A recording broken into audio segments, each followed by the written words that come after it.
Shalom anak-anak tunas remaja yang dikasih oleh Tuhan. Pada saat ini sama-sama kita akan merenungkan satu bagian firman Tuhan. Namun sebelum itu mari kita berdoa.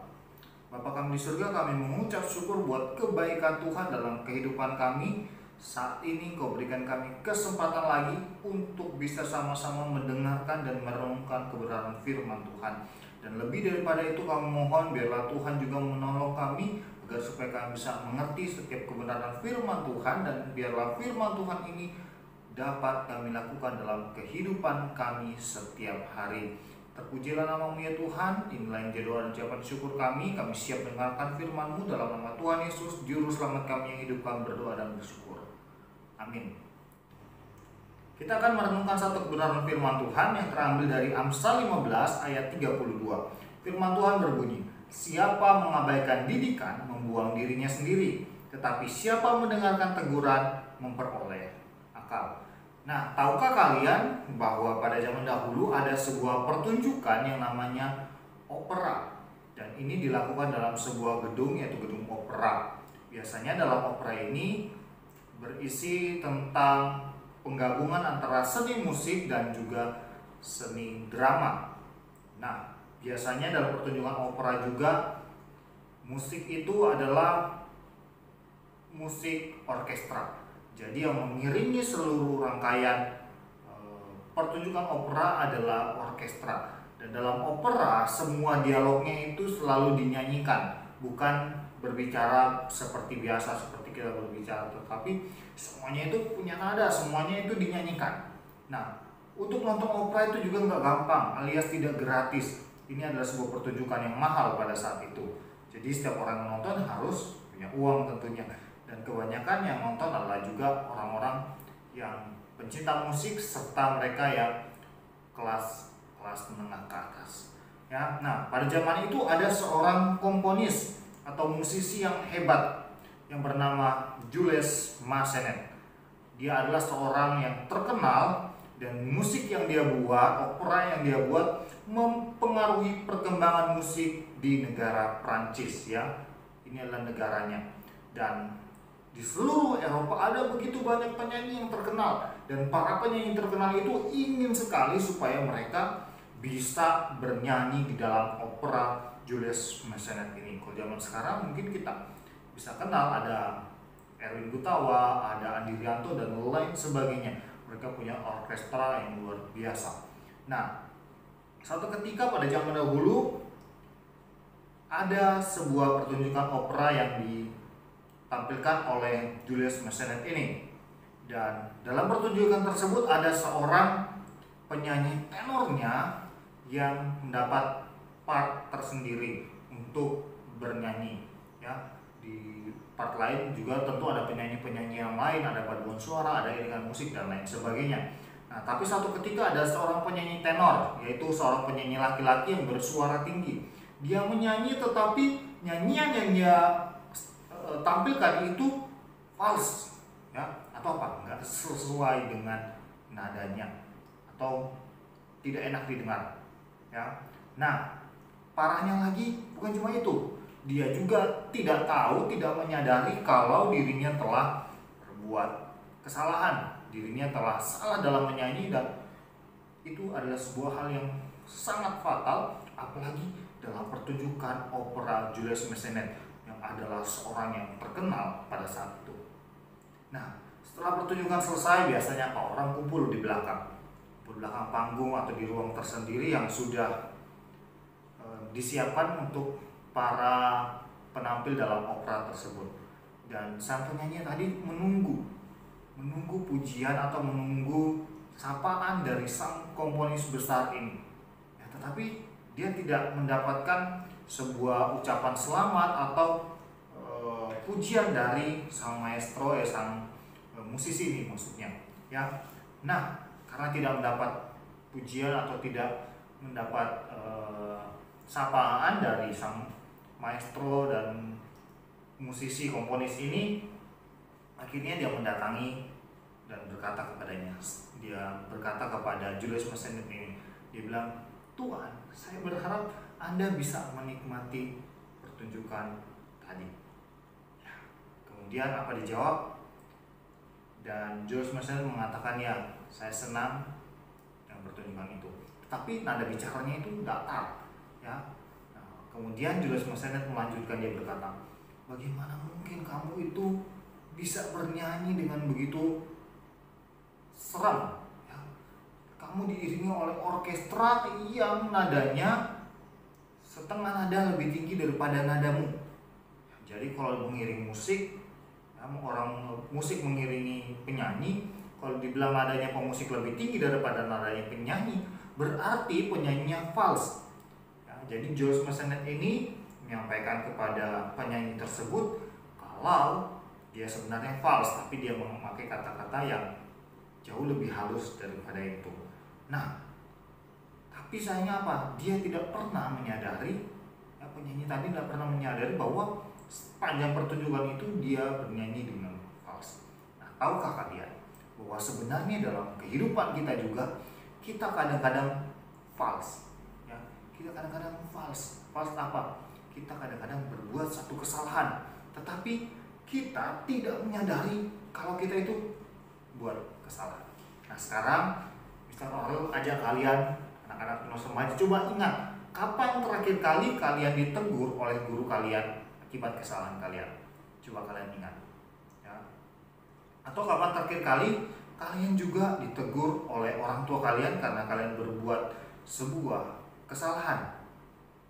Nah, mungkin pada saat kalian berbicara kotor, pada saat kalian bersikap tidak sopan, pada saat kalian menjatuhkan sebuah barang berharga milik orang tua kalian, kalian dimarahi, kalian ditegur. Supaya apa? Supaya lebih hati-hati, supaya tidak melakukan hal-hal yang tidak menyenangkan, tidak berbicara kotor, dan lain sebagainya. Dan mungkin ada sampai saat ini teguran yang masih kalian ingat. Yang Mister tidak tahu apa teguran yang masih kalian ingat sampai pada saat ini. Tetapi Mr. Orel pun bukan cuma kalian, Mister, ya. Mr. Orel pun pernah ditegur, dan sampai saat ini Mister selalu ingat teguran itu. Nah, Mr. Orel pernah ditegur ketika Mr. Orel, ya, bercanda-bercanda dan mengomentari penampilan seseorang, ya. Misalnya Mr. Orel bilang, aduh, rambutnya itu kok begitu sih, begini dan lain sebagainya. Akhirnya ternyata itu membuat orang itu mukanya langsung berubah atau kelihatan sekali tidak enak. Ya, kalau kita lihat mukanya langsung, ya, lain-lain. Padahal Mr. Orel biasa bercanda dengan dia. Tapi kemudian ada orang yang datang ke Mr. Orel pada saat itu, karena pada saat itu kita sedang ngobrol, ada banyak orang, ya, tidak cuma Mr. Orel dengan orang yang Mr. komentari, tapi ada orang lain juga datang sama Mr. terus dibisikin, Mr. Orel, ya, tadi itu, ya, sebaiknya jangan dikomentari, ya. Tidak semua orang bisa terima kalau dikatai seperti itu atau dibercandain seperti itu. Nah, sampai sekarang Mr. Orel itu ingat, terlebih lagi diingatkan kepada Mr. Orel supaya Mr. Orel lebih sering untuk mengapresiasi daripada mengkritik atau mengomentari hal-hal yang negatif itu. Nah, sampai saat ini Mr. Orel masih ingat. Nah, bagaimana dengan kalian? Kalian masih ingat tidak peristiwa-peristiwa di mana kalian ditegur oleh orang-orang di sekitar kalian, entah itu mama kalian, papa kalian, kakak, teman, guru, ya, atau siapa saja menegur kalian, kakek, nenek, atau siapa saja masih kalian ingat sampai saat ini. Mungkin waktu kalian bicara kotor, mungkin waktu kalian bersikap tidak sopan, mungkin waktu kalian bersikap tidak hormat terhadap orang yang lebih tua, kalian bicara seenaknya, orang lagi ngobrol berhadapan, kalian lewat di tengahnya, yang itu adalah satu sikap yang tidak sopan. Kemudian kalian ditegur, kalian mau berubah atau tidak? Ya, banyak respon orang waktu ditegur. Waktu orang ditegur, misalnya, kamu nggak boleh ngomong kotor begitu. Ada yang marah, ada yang tidak bisa terima, ada yang bersikap masa bodoh, ada yang acuh tak acuh, ada yang, ya, dengan senang hati terima dan berubah. Ada banyak sekali respon orang ketika mendengar sebuah teguran. Nah, Mister nggak tahu apa yang menjadi respon kalian waktu kalian ditegur. Nah, kadang-kadang kehidupan kita waktu kita ditegur, kita merasa, aduh, kita kok terhina sekali sih, kita ini kayak tidak ada harga dirinya sampai kita ditegur seperti itu. Nah, tapi sebenarnya coba kalian renungkan kembali. Kalau Mr. Oral renungkan kembali, dulu Mr. Oral pernah ditegur oleh guru di sekolah, oleh orang tua, oleh teman, oleh hamba Tuhan, dan lain sebagainya, pernah tegur Mr. Oral. Mr. Oral ingat-ingat, apa sih dampak teguran yang Mr. Oral terima saat ini? Dan ternyata teguran-teguran yang mereka berikan kepada Mr. Oral ketika Mr. Oral salah, sampai saat ini justru membuat dampak yang positif, dampak yang baik kepada Mr. Oral. Teguran-teguran itu lebih banyak yang punya dampak baik daripada dampak yang tidak baik atau negatif. Nah, kita juga perlu tahu bahwa teguran itu merupakan satu peringatan. Peringatan apa? Peringatan supaya kita tidak salah jalan, supaya kita lebih berhati-hati dalam bersikap. Jangan sampai sikap kita, tindakan kita bisa membuat orang tidak senang dengan kita dan akhirnya kita dijauhi atau kita akhirnya menerima hal-hal yang negatif atau hal-hal buruk dalam kehidupan kita akibat ulah kita sendiri. Nah, kita tadi sudah baca Amsal pasal 15 ayat 32. Apa yang dituliskan di sana? Nah, Amsal 15 ayat 32 ini menuliskan dua macam sikap orang. Ya, dua macam sikap orang. Kita lihat yang pertama, sikap orang yang mengabaikan didikan. Jadi yang pertama, sikap orang yang mengabaikan didikan. Nah, teguran terhadap hal-hal yang salah ini sebenarnya mau mendidik kita. Ya, jadi teguran terhadap hal yang salah itu sebenarnya mau mendidik kita. Nah, kenapa Mr. Hari berkata ini adalah mendidik? Nah, kalian perlu ingat, mendidik dan mengajar atau dididik dan diajar itu adalah hal yang berbeda. Mr. Oral pernah sampaikan ini juga. Kalau dibilang kita diajar berarti kita dari tidak tahu menjadi tahu. Tapi kalau kita dididik dari tidak baik menjadi baik. Ya, jadi ingat sekali lagi, kalau diajar itu berarti kita dari tidak tahu menjadi tahu. Tapi kalau dididik dari tidak baik menjadi baik. Nah, banyak sekali orang tuh pintar. Banyak sekali orang itu luar biasa smart, luar biasa pengetahuan yang luas, ditanya apa aja dia bisa jawab. Tetapi apa? Sikapnya, sifatnya itu benar-benar ya, apa? Tidak baik. Nah, banyak orang sikapnya tidak baik. Kalian yang mana? Banyak orang yang tidak suka ditegur, yang tidak suka dididik. Nah, tapi tahukah kalian bahwa sikap orang yang tidak mau dididik, tidak mau ditegur itu merupakan suatu sikap yang salah. Sikap itu menunjukkan bahwa orang tersebut tidak menghargai dirinya sendiri. Orang tersebut membiarkan dirinya terus terjerat, terus terjerumus ke dalam kesalahan-kesalahan yang sama. Karena dia apa? Dia anggap dirinya udah pantas, dirinya udah pintar. Ya. Dan inilah salah satu sifat orang berdosa. Tidak mau diubah. Karena apa? Karena mereka tidak menghargai diri mereka sendiri. Bagaimana dengan kalian? Apakah kalian merupakan orang yang mau berubah, orang yang mau mendengarkan didikan atau tidak? Apakah kalian orang yang mengabaikan didikan atau tidak? Ya. Nah, sikap orang yang kedua yang dicatat dalam Amsal 15 ayat 32 adalah sikap orang yang mendengarkan teguran. Oke, orang yang mendengarkan teguran. Setiap orang yang mendengarkan teguran dan mau mengubah yang salah dalam dirinya, maka dia akan memperoleh akal budi. Nah, akal budi ini untuk apa? Akal budi ini untuk menjaga jiwanya supaya tidak berada dalam jalan yang jahat, supaya dia tetap berada dalam jalan yang baik. Akal budi inilah yang akan menuntun dia, membimbing dia supaya dia terus berada di jalan yang benar. Tahukah kalian bahwa ketika Tuhan Yesus datang ke dalam dunia, Tuhan Yesus juga menegur kesalahan-kesalahan orang yang ada di sekitarnya. Yaitu siapa saja? Ada ahli Taurat, ada orang-orang Farisi, Ada orang-orang banyak yang mengikuti Tuhan Yesus, yang berbondong-bondong datang kepada Tuhan Yesus. Bahkan murid-murid Tuhan Yesus pun Tuhan Yesus tegur, Tuhan Yesus ingatkan kalau mereka salah. Dan apa? Respon mereka, ada yang terima, ada yang tidak, bahkan ada yang mengusir Tuhan Yesus. Nah, lalu apa yang Tuhan Yesus lakukan? Ya, kalau ada yang mengusir, ada yang tidak terima, firman Tuhan juga mencatat dalam beberapa peristiwa Tuhan Yesus pergi meninggalkan mereka, pergi dari tempat mereka. Itu adalah bukti bahwa mereka adalah orang-orang yang tidak menghargai diri mereka sendiri, tidak menghargai apa yang Tuhan Yesus ingin berikan kepada mereka. Perubahan yang baik Tuhan Yesus ingin berikan kepada mereka, tetapi tidak mereka terima. Ya, jadi kebebasan yang mereka miliki itu mereka gunakan dengan sia-sia. Nah, mungkin saat ini Tuhan juga tidak sedang menegur kita secara langsung. Misalnya waktu kita berkata kotor, Tuhan Yesus langsung hukum kita, langsung buat diri kita menjadi tidak berguna misalnya, atau kita harus dapat sesuatu hal yang begitu menyeramkan, atau misalnya waktu kita lagi berbicara kotor, bicara tidak baik, bersikap tidak baik, langsung kita jadi debu. Tidak. Saat ini mungkin Tuhan sedang menegur kita secara tidak langsung. Teguran yang tidak langsung itu bagaimana? Misalnya ada orang yang datang ingatkan kita supaya kita berubah.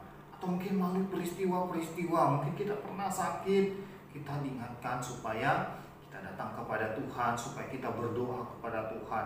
Atau mungkin melalui peristiwa-peristiwa bencana-bencana alam yang ada di sekitar kita. Misalnya saat ini ada bencana alam yang terjadi di Masamba beberapa waktu yang lalu, ya. Nah, mungkin tidak terjadi sama kita, tapi bencana alam ini mengingatkan kita bahwa bisa saja bencana alam yang seperti itu atau lebih parah daripada itu menimpa kita. Tapi kalau saat ini bencana alam itu tidak menimpa kita, berarti kita harus melihat dari sudut pandangnya Tuhan, bahwa Tuhan mau kasih kita kesempatan. Tuhan mau kasih kita kesempatan untuk apa? Untuk kita berubah. Tuhan kasih kesempatan untuk kita melayani. Tuhan kasih kita kesempatan untuk saling membantu, untuk saling menolong satu sama lainnya, untuk berbuat kebaikan yang Tuhan ingin kita lakukan dalam kehidupan kita. Dan terlebih lagi mungkin Tuhan menegur kita melalui firman Tuhan. Tuhan mungkin yang kita baca, yang kita dengar, yang kita renungkan itu mengingatkan bahwa kita pernah salah, kita pernah berbuat ini dan itu, misalnya berkata kotor, tidak sopan, atau tidak menghormati orang tua. Tuhan menegur kita, mengingatkan kita supaya tidak melakukan hal-hal seperti itu lagi. Ya. Nah, kalau Tuhan menegur kita, itu berarti apa? Tuhan masih sayang sama kita. Tuhan masih peduli dengan kita. Supaya apa? Supaya hidup kita jadi lebih baik. Hidup kita berubah. Hidup kita menunjukkan satu teladan yang baik. Nah, jadi mari kita pilih. Apakah kita mau jadi orang yang mengabaikan didikan, atau mau jadi orang yang menerima teguran? Pilihan yang kalian pilih itu semua punya konsekuensi, itu semua punya akibat. Jadi pilihlah untuk menjadi orang yang menerima teguran, pilihlah untuk menjadi orang yang mau dididik. Supaya apa? Supaya kehidupan kita menjadi satu kehidupan yang berkenan di hadapan Tuhan. Tuhan Yesus memberkati kita semua. Mari kita berdoa. Bapa di surga, terima kasih buat kesempatan yang Tuhan berikan kepada kami untuk kami bisa beribadah, bahkan kami merenungkan dan mendengarkan kebenaran firman Tuhan. Kiranya firman Tuhan ini boleh menuntun kami untuk jadi anak-anak Tuhan yang memuliakan nama Tuhan, yang sesuai dengan kehendak Tuhan. Ajarlah kami untuk bisa belajar menerima setiap didikan dan setiap teguran, agar supaya kehidupan kami, agar setiap apa yang salah dalam kehidupan kami boleh diubah menjadi sesuatu hal yang berkenan di hadapan Tuhan, menjadi hidup yang benar di hadapan Tuhan. Sebab kami tahu bahwa Tuhan sungguh mengasihi kami.